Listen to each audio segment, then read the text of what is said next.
Thank you for joining us on this episode of Legal Angle with Emmanuel the Law Olawale. I have with me today someone I can proudly call, a living hero, even though she's not wearing a cape. But what she's been through and what she's still going through, and what she has been handling, the way her life story is, she is nothing but like a living MLK. You know, she's a she's a police officer. She is also someone that has so many degrees more than a right angle. She's got about 4 degrees, including a law degree from my alma mater, which is Capital University Law School. I welcome Lieutenant Melissa McFadden to the And thank show. you. Thank you so much for having me. I'm glad to be here. Oh, thank you for honoring the invitation.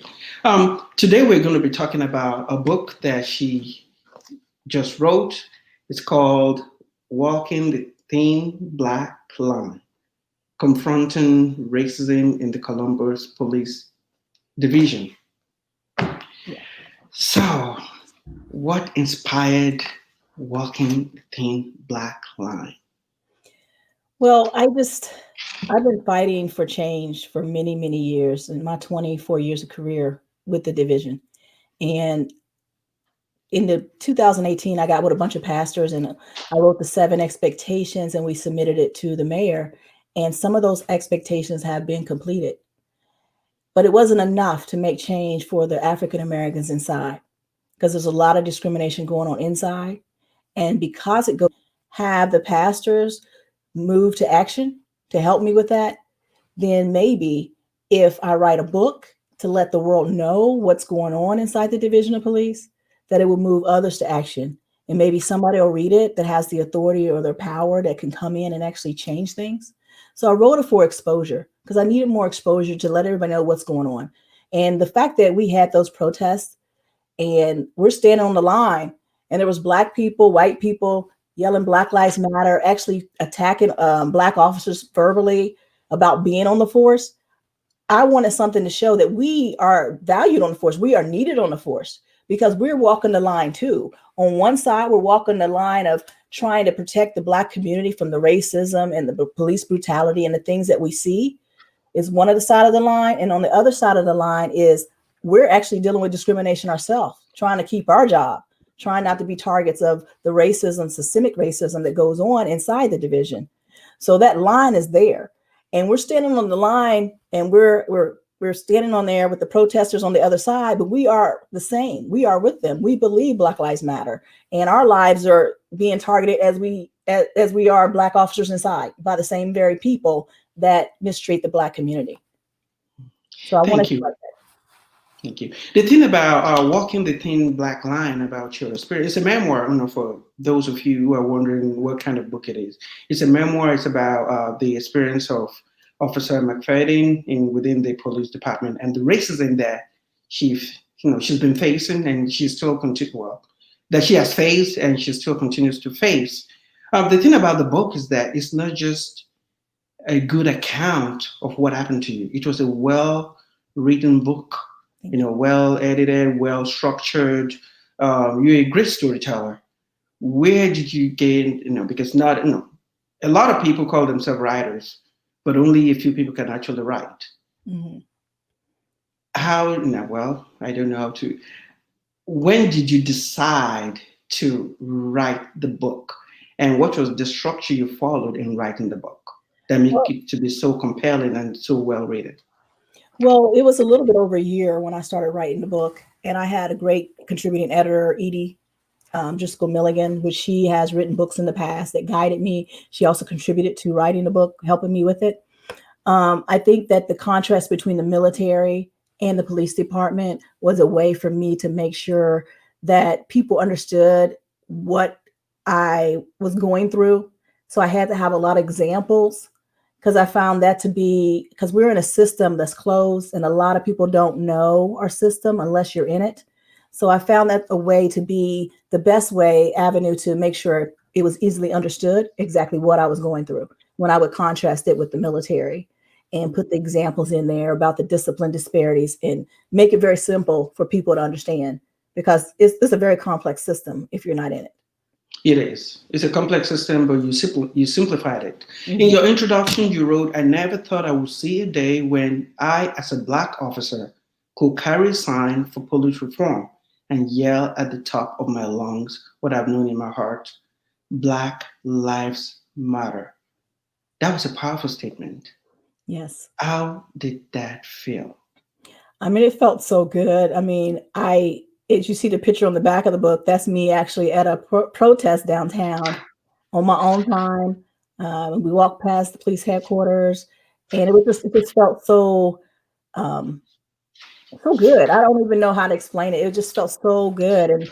And many times inside the division, I had a part where this sergeant had threatened to blow up Black Lives Matter, and I went to roll call, and I, gave an example. Like, if I say I believe in Black Lives Matter and you believe in All Lives Matter, it shouldn't even be an issue, and you can't get on Facebook threatening and doing things like that. They actually investigated me just for saying that at roll call. So I was not able to even say, you would not even be able to say Black Lives Matter inside the division of police. So to walk past the division of police and be able to say that, it was just such a huge, for me, it was an accomplishment. It felt just surreal. It was just such a good thing, a good feeling. Was it was it liberating? Yes, very much so. Very much Do so. you think you will have been able to say that and to write that as boldly as you did in this book, but for the protests that we have this summer? I don't think so. I think the George Floyd protests, especially with all different ethnic groups joining in on that, made it possible. Because I don't believe, like I said, when I said it as an example at roll call, they actually investigated me for saying that, saying I supported Black Lives Matter. Which, why would I not support Black Lives Matter? My son's black, I'm black, my husband's black. So, but that's what the problem. It was a problem. It was a problem. And they would have posters hanging up, Blue Lives Matter, all over the place, but you couldn't say Black Lives Matter. It would be a point of contention there. Yeah, you served, prior to joining the police. You served in the military, in Mhm. the U.S. Air Force, and you were honorably discharged. Yes. What prompted you to join the police, and and why Columbus? Why not your hometown? Well, when I went in the military, I'm from West Virginia, born and raised, the Mountaineers out there, um, and I'm very proud of my home state. But when I left for the military, my mother had moved here with my sister in Columbus. So when I came back, because I was stationed in Turkey, my last duty station, the country of Turkey, I came back to Columbus where my mother was located. So that's how I got here. But I always wanted to be a police officer since I was young, since I was like 14. And I went in the military to get experience because I didn't have much run-ins with the police growing up. So I wanted to get some experience being the police. So I went as police.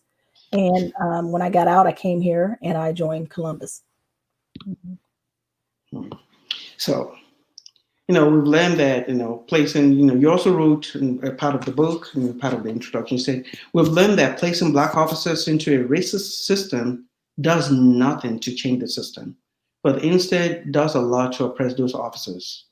Some would push back that black officers also get acculturated to discriminating against their kind, against other black people. And you mentioned there were some incidents that you mentioned even in the book. What do you have to say to those people? That's true. We are indoctrinated from the very beginning. When you step foot in that academy, you're indoctrinated, I believe, against your own people, against the Black community. Little subtle things is not written in the rules. If you read the rules look legitimate. They look ethical. They look good.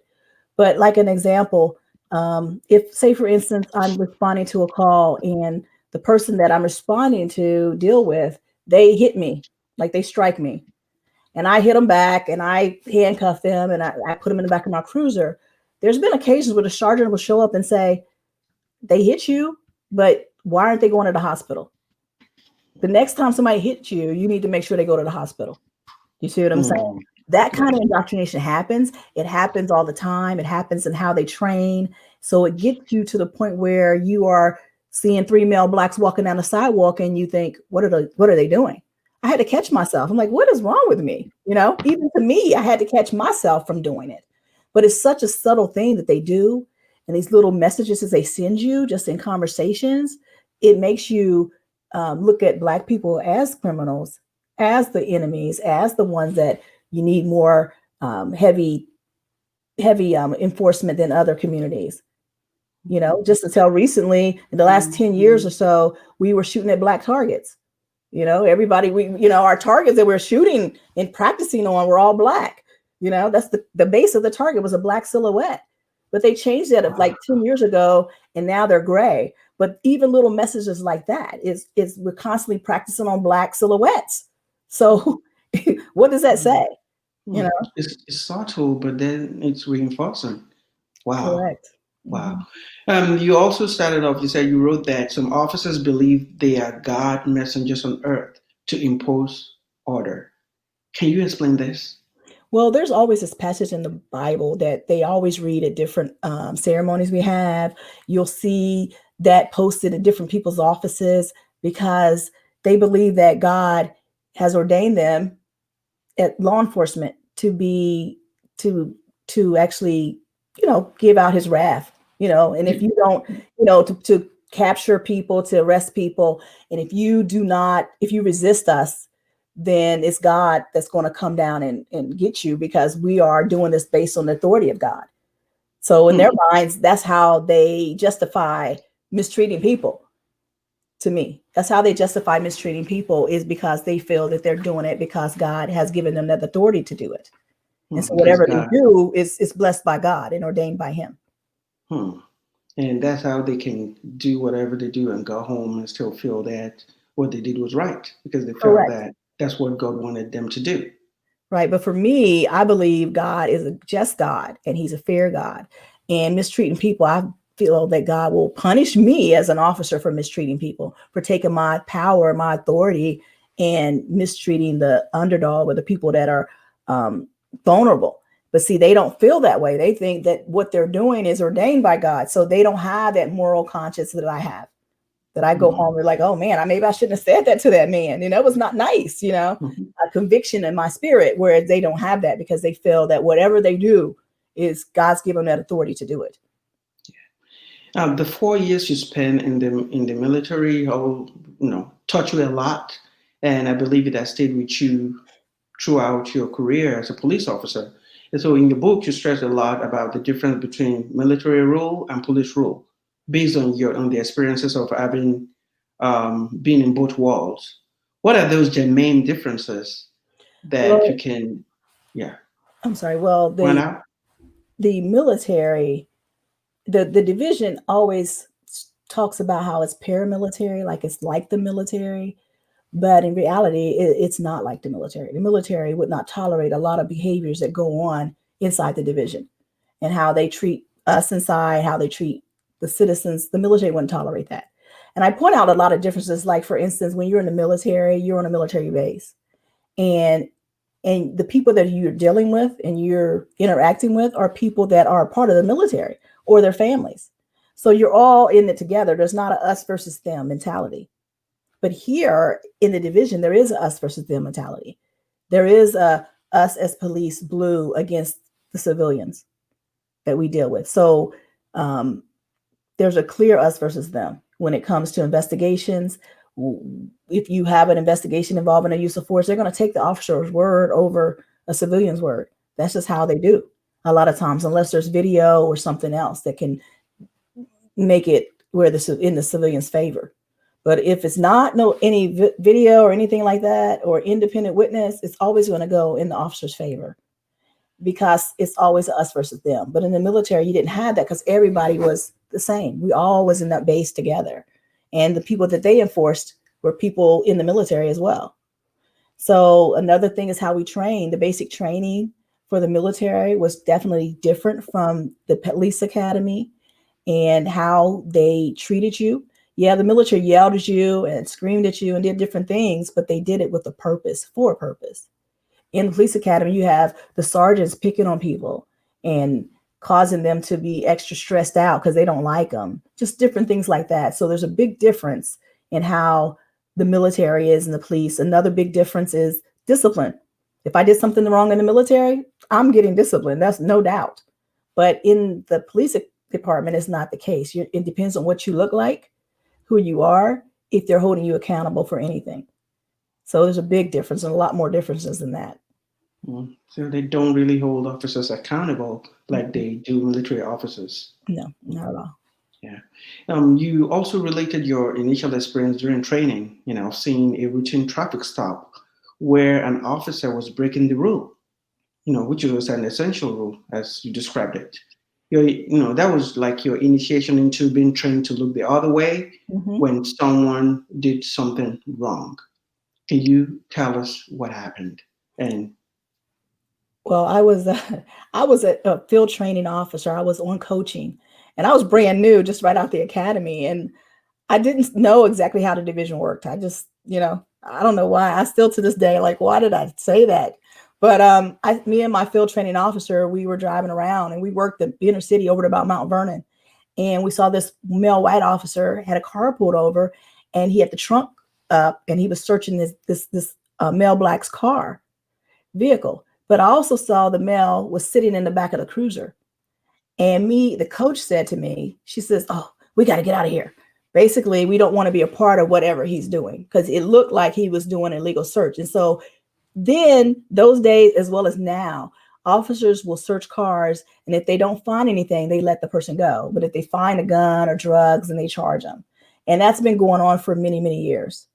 And so we were at roll call, and my coach, and another day she was off. She took a vacation day. So I had to ride with someone.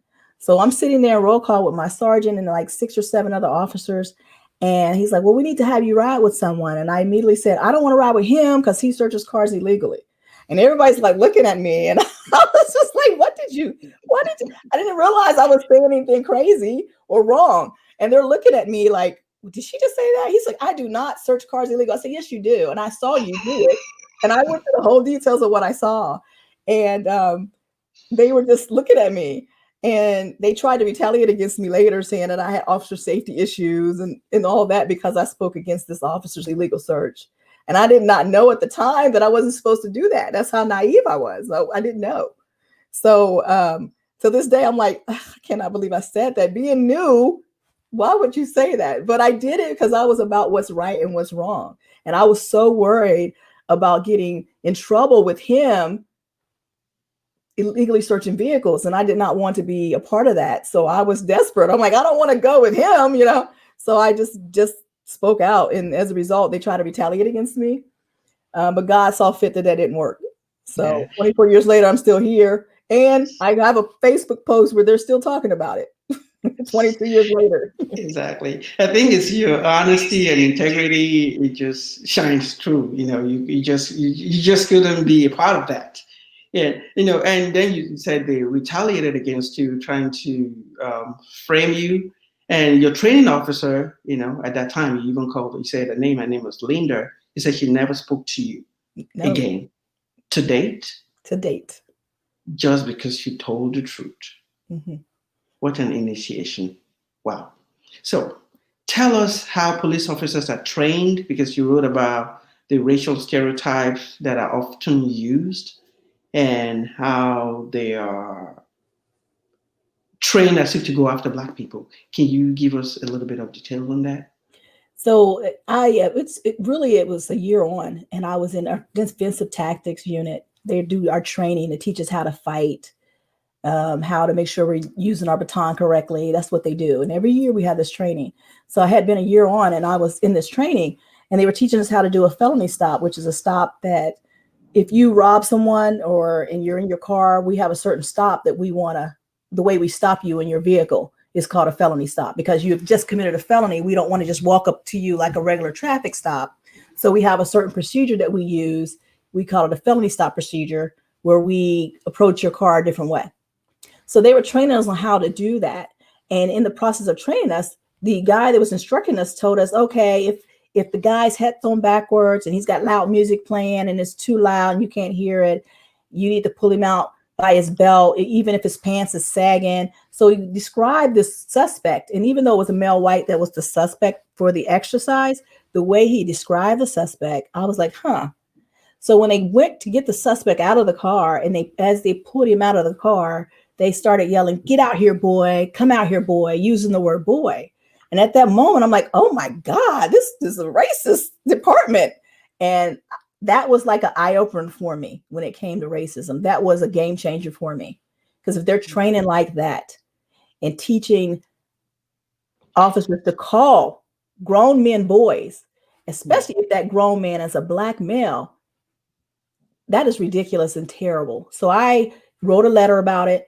I sent it forward to that sergeant that was in charge of that unit for training, and he said he would take care of it. But that was for me a catalyst. It was like an eye opener. It was a game changer for me when it came to how I saw the division.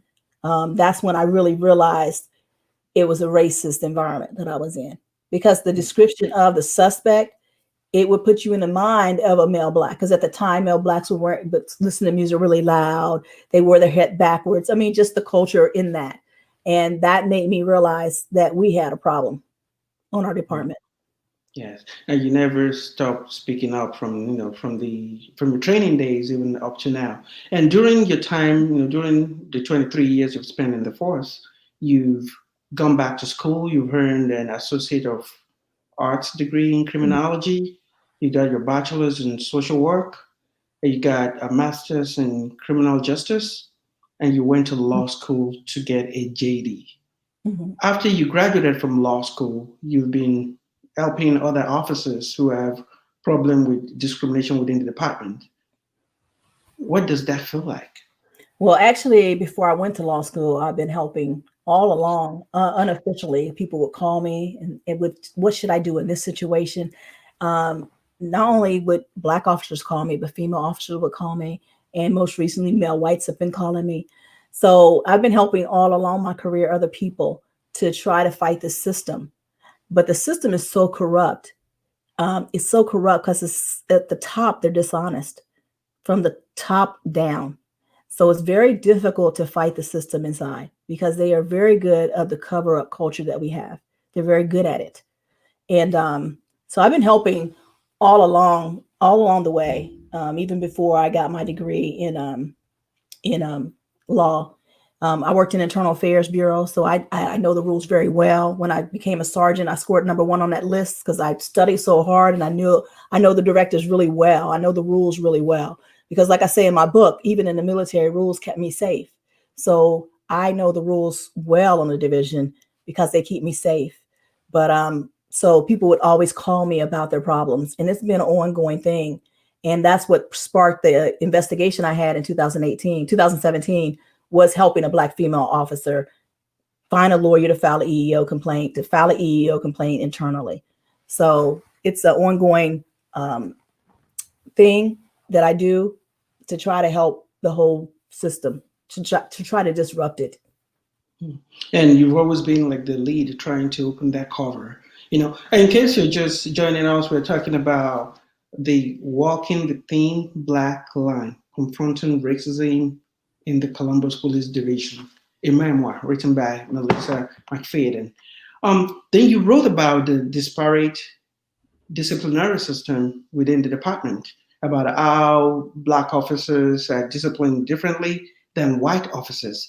Can you give us an example of, or no, you gave us, there are so many examples in this book, but can you tell us about some of those disparate treatment and some of those officers and the discipline that was meted out, based on the color of their skin? I'm going to tell you about a scenario that actually wasn't in my book. Um, there's a sergeant, a black sergeant. Well, he's a sergeant now, but when he was an officer, he could speak Spanish as well. He's bilingual. So he speaks English and he speaks Spanish fluently. So he came inside into roll call and he said good morning in Spanish to a white officer. The white officer got so angry, he pulled his gun halfway out of his holster, threatening to shoot the black officer. The black officer was so worried and scared, he left the sub and he was so distraught that he thought the guy was actually going to shoot him. So he wrote a letter asking for an investigation, and there was witnesses to it and everything. And the commander at the time told him, well, we're not going to investigate it. We're just going to have you guys sit down and talk. And he's like, no, this guy pulled his gun halfway out the holster, threatened to shoot me, and you don't want to investigate it? So eventually it got to the deputy chief, because he called me and I'm like, that's critical misconduct. The deputy chief has to approve that. A commander can't squash it. So he's tried to squash it at the beginning, but he ended up getting into the deputy chief. They did an investigation. So during the investigation, the witnesses came forward, but the white sergeant over this black officer and this white male tried to say that the black officer was lying. So they've tried to flip the investigation on the black officer, but God didn't see fit for them to prevail. So they sustained the charges on the white officer. The black officer, the little false narrative that they created for the black officer, it didn't go anywhere. It was unfounded. And so they were going to discipline the white officer. But do you know what discipline he received?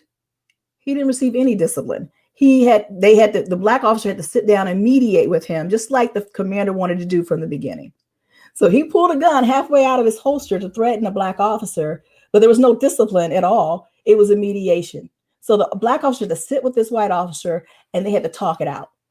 But I guarantee you, if the roles had been reversed, this black officer would be fired. That's just the way it is. And there's been other incidents where white officers have pulled guns on minorities and nothing's happened to them. So that's crazy. But we have other cases like Kevin Morgan. You can look up his lawsuit. He's currently in a lawsuit right now with the division, against the division, because he was fired for getting paid for work he did not perform. But two male white sergeants did the exact same thing. They got paid for work they did not perform, but much more money that involved with theirs. They just got a suspension. So 5 years later, Kevin is still fighting for his job. He's still fighting for his job. They just, the courts just denied his motion for summary judgment, city's motion for summary judgment. And so either they're moving forward with trial or they're going to settle. But at the end of the day, there's no doubt that either all of them should have been fired or none of them should have been fired. And there's many more cases that I point out in my book that is very clear that disparity in discipline is true. And I talk about how in 2003, 2004, 2006, Chief Jackson, when he was the chief, he would point out that blacks and females are getting disciplined at a much higher rate than white officers. And he wrote that in writing. It was in writing, but yet and still no one put anything in place to prevent it from happening. So it continues to happen. People have been complaining about it. Black officers have been complaining about it for many, many years, and no one's doing anything about it. So that's one of my main focuses, is to get that fixed. We need a quarterly or annual review of the decision makers' discipline. The people that make that decision on what you get, we need to see if their discipline is skewed. And we need somebody to review that. And they still haven't put anything in place. And we're still getting disciplined at a much higher rate and a much harsher rate. And in 2003, you talked about an incident that happened in 2003. At that time, you got promoted to become one of the training officers. And most of your colleagues at that time will not talk to you. They will not associate with you. They will not go to lunch with you. And one day they invited you out to lunch. Mm-hmm. I will let you finish that story so that people can actually hear what happened. Yeah, I was the only female black that was in this unit of advanced training. And advanced training is we create lesson plans and PowerPoints to teach continuing education to officers. And we had a white sergeant, and he would come in and give them all the lesson plans that we're going to teach, but wouldn't give it to me. They would critique it and everything, and I wouldn't be involved. I would look next door to my office and I would see them in meetings without including me. So one day, one of the officers, they're all male whites, invited me to lunch. So I said, okay. At first I said no, then I changed my mind. I'm like, they normally don't invite me, so I might as well take advantage of it and go, so they won't think that I'm being funny or anything. So I go downstairs and they're in the car, and I grab a hold of the back door to get in, and he takes off and leaves me in the parking lot. My hand was on the door, so when he drove off, it kind of snagged my fingernail. And I'm standing there like, surely he's going to come back. And as I see him make a right on the road, and then he makes another right, I'm like, I guess he's not coming back. And he didn't come back. So I ended up filing the EEO on my unit there. And the Civil Rights Commission came back and found that I had probable cause. ruling that they did discriminate against me. Internal Affairs conducted an investigation, and when they asked that officer about leaving me in the parking lot, he lied and said, "No, we came back and got her and went and had lunch." But the IAB didn't even interview the other people in the car, to even justify or verify what he was saying was true or what I was saying was true. That's the kind of shady investigations that they do. They don't want to know the truth, and the only time they want to know the truth if it's against you as a Black officer.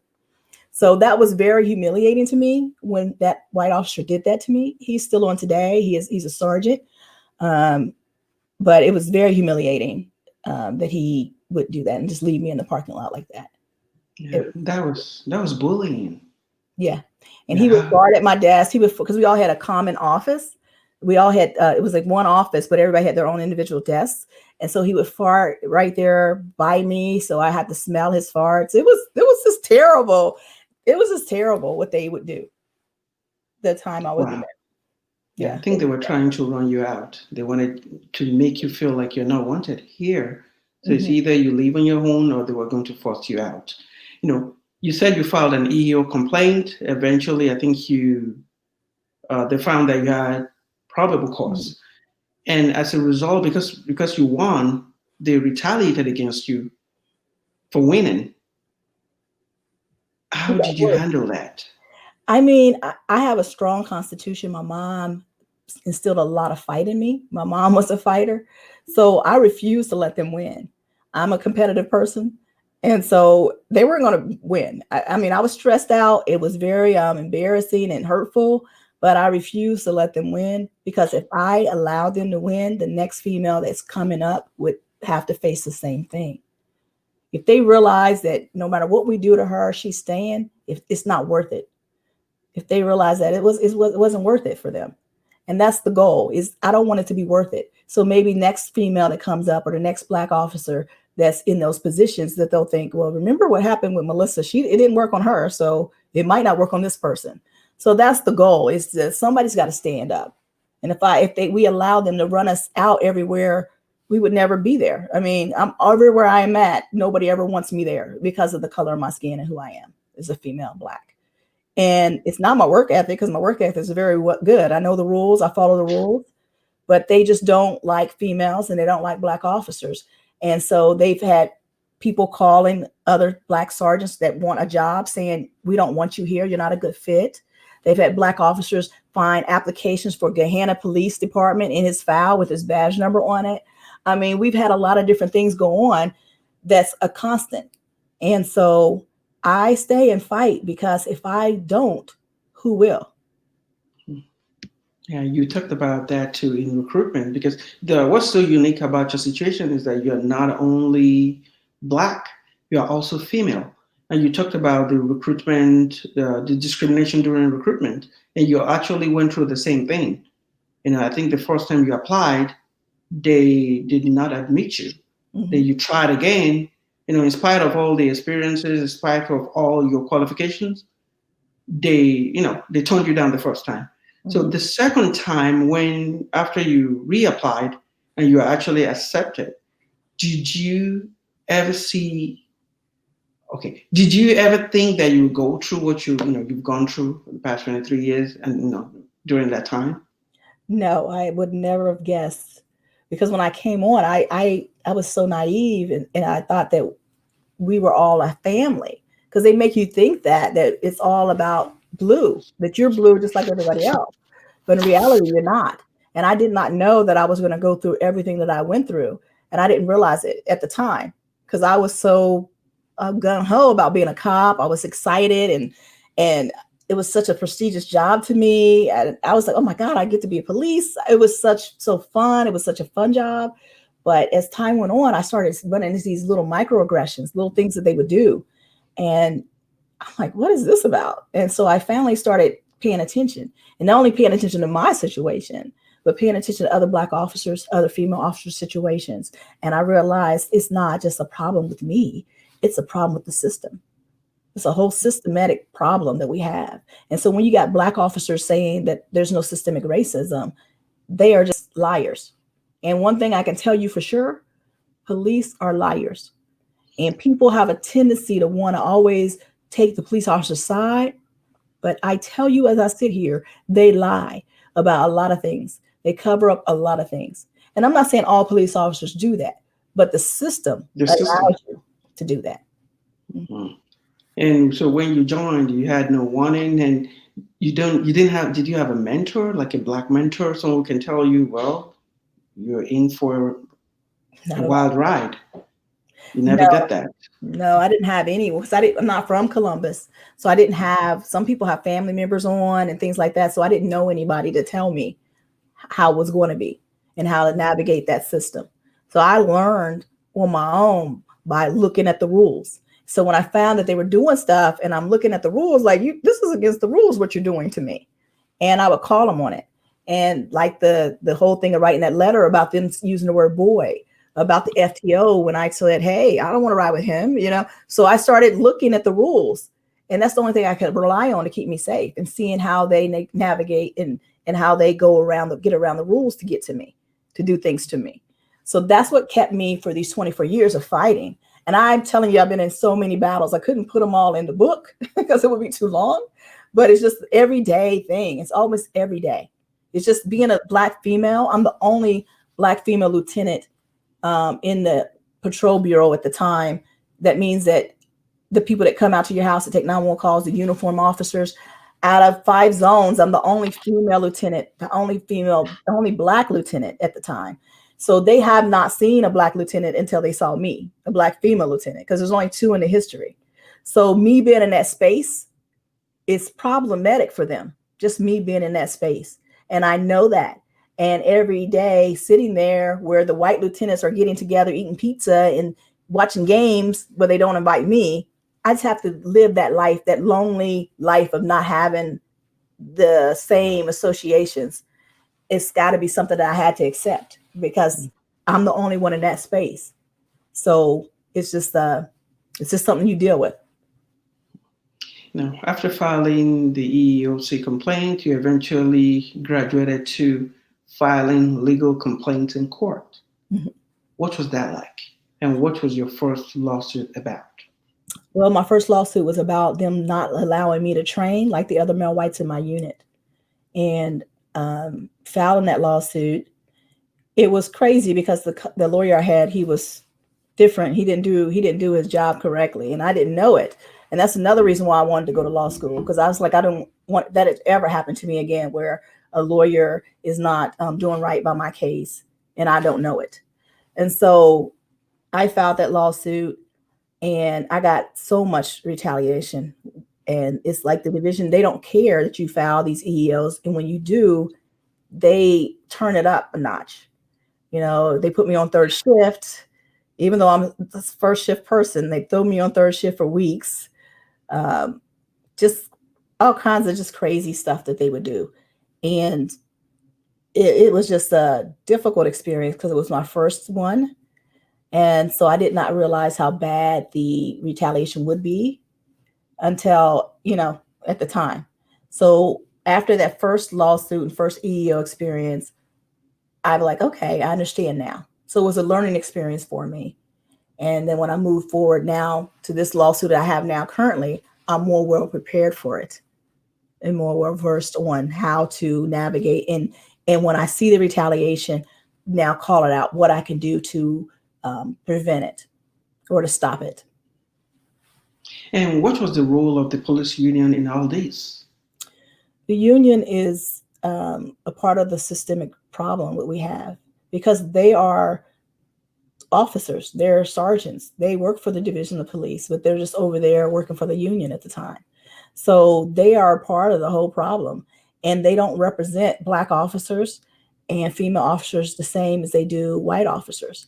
And it's evident in when you see a black officer getting fired, where the union has made settlement agreements for white officers that have done the same thing. And it's a lot of that goes on. And when I was coming out against the division about their racist treatment of me and their corrupt treatment of myself, the union threatened me and told me that if I came up against and said that they were racist or any of the members were racist, that they would come after me, basically. And I put that in my book. So that'll tell you that they threatened to come after me for me participating in protected activity. That's how brazen they are, that they would send an email and put that in writing. They don't. The president recently got on TV and he said that there's no systemic racism in the division. Like I said, he works for the division. He is a Columbus police sergeant.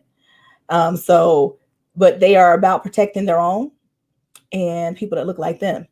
So I just recently withdrew from the union, and like in August, because I'm like, if you're going to get on the TV and say there's no systemic racism, then you have ignored the reality for most of your Black members. And so Correct. I withdrew, and plus they endorsed Trump as well, So it was just kind of crazy how they are, but they are a part of the problem, and they are the reason why the lack of accountability, a part of that, the protection of rogue officers, they're the reason for that. Thank you. And you also talked about the SWAT team, which is like the Special Task Force.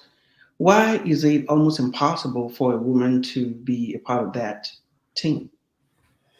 Well, because the physical fitness standards that they have they have physical fitness standards that you have to go in and do so many push-ups, so many pull-ups, and you all know that women's upper body strength is not the same as a man. That's just the genetics of it all. So as a result, you're not going to have a woman on there. Somebody told me there was a woman on there years ago, but it was for me. But we don't see any women on there because of the way they have it designed and set up. It's just the way it is. Even up to now, Even up to now. they're not making accommodation for women. No, not at What all. has been their reaction to your book? Well, African American officers and certain female officers have sent me messages telling me thank you. And they are exactly saying this is right on. Other people from other agencies have sent me messages saying it's going on in their agency as well. The exact same things that's going on in Columbus. So I believe the book will resonate to any other department. It can apply to any other department. But I have 3 complaints filed against me now. They're using the internal affairs as a retaliation tactic to file these complaints on me, or from people from inside that I actually named in the book. They filed these complaints, but it's true what I put in the book. It's true. So what are you complaining about? I have a right to publish a book. I have a right to put my truth out there. So they're using it as a way for me to have to go through an investigation and all that, but they don't understand I was prepared for that and I'm ready for it. I wouldn't have published a book and still worked there if I didn't think there was going to be some kind of retaliation, because it's been retaliation my whole career. So I'm prepared for it. But like I said, there's 3. One was from the sergeant that retired recently and said that and I have a Facebook post of him threatening to blow up Black Lives Matter protesters. He's the one that filed a complaint. And 2 others. One was the one guy that actually only got 240 hours that didn't get fired when Kevin Morgan got fired for stealing time. He filed a complaint. So they can do that, and I expect that. But that's what right now is going on. Truth is an absolute defense to libel or slander. Mm-hmm. Yes. Then let's talk about moving upward within the police division. You talk about promotions, and you talk about how those positions are filled based on seniority. You are passed on more than one occasion for a position just because of you believe because of your race and because of your gender. What was that all about? Well, there's this new position that the Chief Quinlan, the current chief, he created. It's called a watch commander. And you're not promoted, but it's a lieutenant's position. But they just use the title watch commander. And all that is the second and third shift. They have a lieutenant on duty that all his or her job is to call the chief when something goes on. If there's a police involved shooting, they call the chief. Hey, this is what's going on, chief. They're always notified to keep the chief in the loop because he felt that he wasn't getting the information in a timely manner. So he created this position on second and third shift so he can have the information in real time. And they don't do investigations. They work a 10-hour shift and they all have 3 days off a week. So it's a pretty good schedule when you have Thursday, Friday, Saturday off, and make working 1 to 11, or either you work the third shift one. And I had put in for it, and it's supposed to be filled by seniority, meaning if you have the seniority, they call you and say, hey, do you want the job? And if you say yes, you take it. If you say no, it goes to the next person in seniority. that's been a lieutenant the longest. And at this time, I had been a lieutenant for 6 years. And so there was 4 jobs posted, 2 for second shift and 2 for third. The 2 senior male white males took the jobs for second shift that didn't get to me because they were senior. So Chief Quinlan called me the third and fourth jobs, which were to me because I'm the next in seniority. And he asked me if I was interested in the job. So I asked him, so it was weird that he would just ask me if I'm interested instead of, do you want the job? So I said, are you offering me the job? He says, no, I'm not offering you the job. I said, so you're not offering me the job? He said, I'm just calling to see who's interested. So I basically said, well, when the other 2 second shift jobs, you allowed them to have the job. You wasn't calling to ask who's interested because you didn't call me on them. And so he's like, well, Melissa, basically he said he could pass me up anyway if I take the job. He's not going to offer me the job, and that he could pass me up. And I said, well, if you pass me up, that's embarrassing. And he's like, well, I do it all the time. And he said he thinks a grievance is going to be filed on this anyway. And so he never offered me the job. So for documentation purposes, the next day I sent him an email saying I'm not interested in the job because I didn't want him to say that he never had this conversation with me. And so he gave the job to 2 white males that were, one had a year on as a lieutenant and the other one had like 3 years as a lieutenant, something like that. But I have 6 years and I didn't get the job because I'm a Black female. So this was before. So after he did that, I went against him as chief because he was up for chief. So I went against him. I went to the forum. I passed the outside chief for change because that told me that you didn't stop. It's the same status quo that was there when Chief Jacobs was there. And you're participating in denying me a job that I'm rightfully entitled to. And that's a problem that we have on the division-wide when it comes to females and Black officers getting positions. They always want to intimidate us to not take the job. They want to make up interviews. All the jobs based on seniority, most of them don't have interviews attached to them. But then you'll have a sergeant like, I'm going to interview the candidates because they want to tell you that bad things about the job so you won't take it. White females have been called by everybody on the list saying, don't take the job. Black sergeant called and told, we don't want you. You wouldn't be a good fit. These kind of things happen all the time. And so our own chief is participating in that discrimination.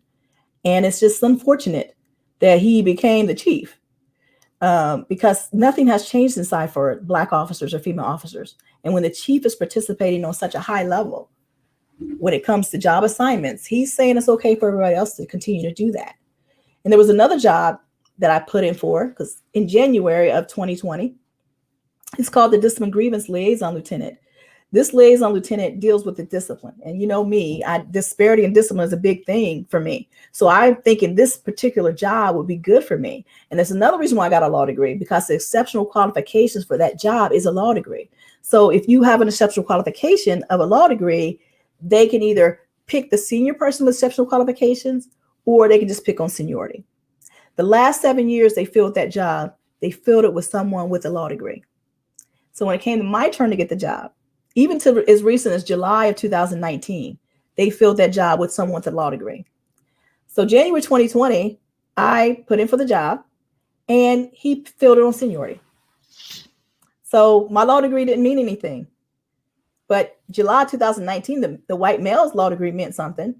And over the course of 7 years, all those male whites, their degree meant something.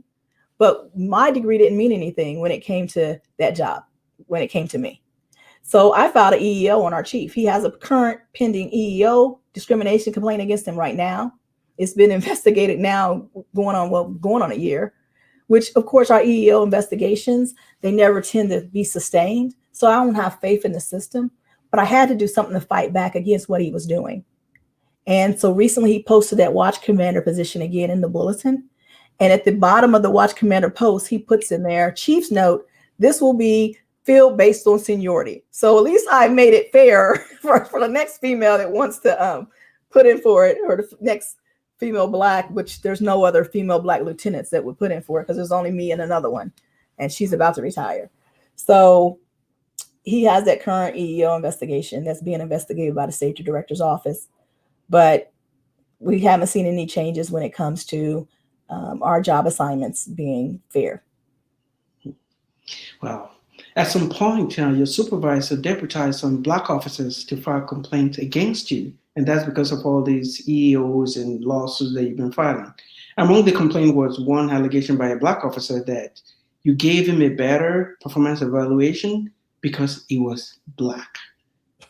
I was one supposed to respond to that. I know. I mean, who complains when you get a better evaluation? Who complains about that? But I would never do that. And matter of fact, the investigation was so slanted and so corrupt. If they looked at all my evaluations and compared them, the white sergeant's evaluations and all, they saw there was no favoritism. They saw that, but they didn't put that in the investigation. As you can see, they didn't in the investigation. They didn't say, well, she's got a pattern of giving white sergeants bad evaluation. If you look at my stuff, they didn't have anything. They didn't have any legitimate things. That's why the safety director threw it out, because it was so one-sided and lopsided. They didn't interview anyone that I said, well, you should interview this person or you should interview that person. They didn't interview anyone or include any exculpatory evidence that could clear me or that shows that these officers are not being truthful. And the fact that all their stuff was so stale. One guy said, I said to him 10 years prior, 10, like 10, T-E-N, years prior, that I see you arrest white people too. I was supposed to have said that to him 10 years prior. That's the best you got. So it was just an attack because I stood up against a very powerful commander that's friends with the chief. And it was just really, really crazy. And I'll be honest with you, up until this point, I believed in internal affairs because I was a part of internal affairs. I worked there for 2.5, 3 years. And I did investigations there. And I thought it was a very honorable position. But it wasn't until I saw the corruption on such a different level when it came to me. I know I didn't do anything. And they still tried to get me and fire me for absolutely nothing. And they made up stuff. And they didn't use all the evidence. They didn't interview all the people. I mean, it was nonsense. And so now it took that for me to believe and realize that our Internal Affairs Bureau is corrupt as well. And I had been praying for many years. For 24 years, I've been praying about, God, you got to do something about this racism. You got to do something about what's going on in here. But I didn't realize God was going to use me to do it. You know, he got me prepared and trained up. And next thing you know, I'm the one that's fighting the system to where changes are being made. So with that internal affairs investigation, I believe it was just God's way of showing me the whole light about internal affairs. And so now it calls into question any investigation they've done, especially on any African Americans or any females. They will always say, oh, I did this and they're not fair and this. And I didn't know necessarily to believe them because you've done something, but you don't have to actually do anything. They are corrupt and they're a part of this whole systemic issue of racism that we have. And it took them to come after me unjustly for me to see that, to fight against it. Yeah. You were the leader you've been looking for all this while. You didn't realize that you were looking at yourself in the mirror. Right. Oh my God. I had no idea that he was going to use me to fight them. But he prepared me well because I served in a training bureau. I know the directors well. I was in internal affairs. I got a law degree. All these things that he has prepared me for, not realizing the whole time it was me. So I'm just like, so I laugh sometimes. I'm like, God, you are slick. You know, he's slick. I had no idea. Yeah, you went through all this. Even in 2018, the chief recommended that you should be terminated. Mhm. You fought that. You won. You got your job back. Why didn't you, when you were going through all this, it's been 23, 24 years and still ongoing. Some people will ask, why didn't you just quit? Why Because, stay and fight? because I am a fighter. My mom taught me that. She said, don't you ever start anything. But if it comes at you, you better fight back. And so for me, it's just the way of, I don't know. I stayed because that's how I am. You're not going to scare me off. You're not going to run me off. You're not going to mistreat me. I'm going to stand up for myself. And I'm going to stand up for everybody else that you're doing wrong. And that's just what I did. And all this time, though, I'm thinking God's going to change this. I'm praying. I just didn't know He was going to use me. So I think that I stayed because I wanted to make sure that they understand that you just can't. If they run me off, then everybody else is no hope for anybody else. Because I'm a very strong person. I've always fought for what's right, and it's a need there. Somebody needs to be in there like me. So that's why I wouldn't leave, because there's no one else in there that's like me, that's very outspoken like I am, that's stands up against the status quo. And that's why they come after me, is because of the way I am. So I expect that. And it's been a hard road, but for me, it's been well worth it, because if I can change just a little bit, I know when I walk up on a scene, behaviors change just because I'm there. People change. That N-word's not coming out in front of me. That they're not going to punch him in front of me. You're not going to mistreat people in front of me. So I think my presence alone makes a difference. And that's why I always tell people the book is not to discourage Black officers from coming on. In fact, I want them to come on, but they need to come on with their eyes wide open of what they're coming into. Don't be like me, where I did not know. So this is my way of making sure other people know this is what you're coming into. But you can survive it, because I did.